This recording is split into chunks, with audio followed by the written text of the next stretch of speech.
What's up, everyone? I'm here to review Plague of the Zombies, a Hammer horror film made in 1966.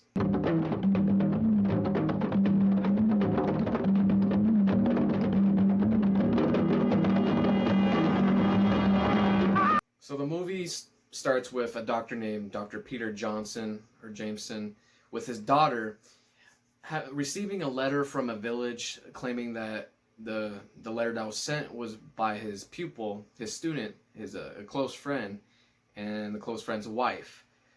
They're telling him that something's weird going on in the village. People are disappearing, bodies are disappearing, and people are acting strange, and they need their help. So of course, the father and the daughter, they go over there, and that's when things starts to kick in. The reason why people are getting sick is because there's a plague going on. That's why people are acting weird and delirious. So the two doctors are trying to find an antidote, and things starts to get weird. There's another person named Clyde Hamilton, which is the main antagonist of the film.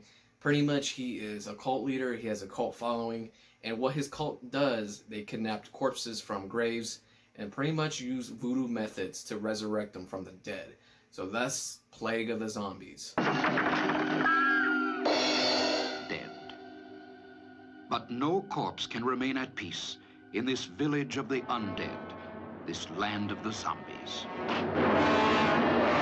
So, this is one of, in my opinion, this is one of Hammer's creepiest horror films ever, and this is one of the most gothic and most intelligent Hammer film that I've seen in a while. In my opinion, this is probably one of those underrated Hammer films because most people don't talk about it as much as like Dracula, Frankenstein, or Curse of the Werewolf, or just like any other Hammer adaptation. It's mainly people always talk about Christopher Lee's version of Dracula, but this film right here, Plague of the Zombies, is pretty much one of those underrated ones in the list. The film is different because usually when you have a Hammer film, they always cast its two favorite cast members, Christopher Lee and Peter Cushing. But this movie does not have Christopher Lee or Peter Cushing, so this film's already different for not having those two, because those two are all like pretty much in most of the Hammer movies. But this film just already starts different. It has its own unique style and just its own theme. No one is safe.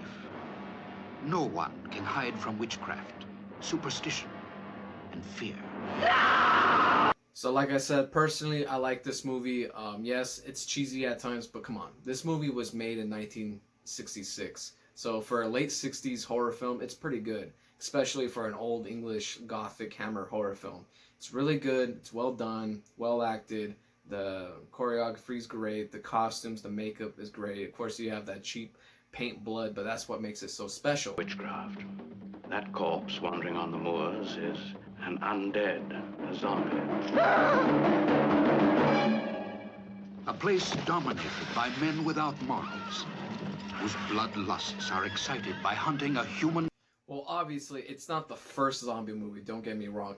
Zombie movies has been around since, like, the late 20s and early 1930s, but this is still one of the earliest, like, zombie films. Especially for a Hammer film, this is pretty much, like, their Hammer's most definitive zombie movie. I enjoyed this film, so if I had to rate this movie out of 10, I would rate this movie an 8 out of 10. It's an underrated horror classic. If you guys haven't seen it, I highly recommend this, especially if you guys love old horror films that were made in the 50s and 60s, especially Hammer. So I highly recommend this film. This film's an underrated gem. It's really good. So this was my quick review of Plague of the Zombies, 1966. Please leave a like, subscribe, leave a comment, and I'll see you guys in the next one.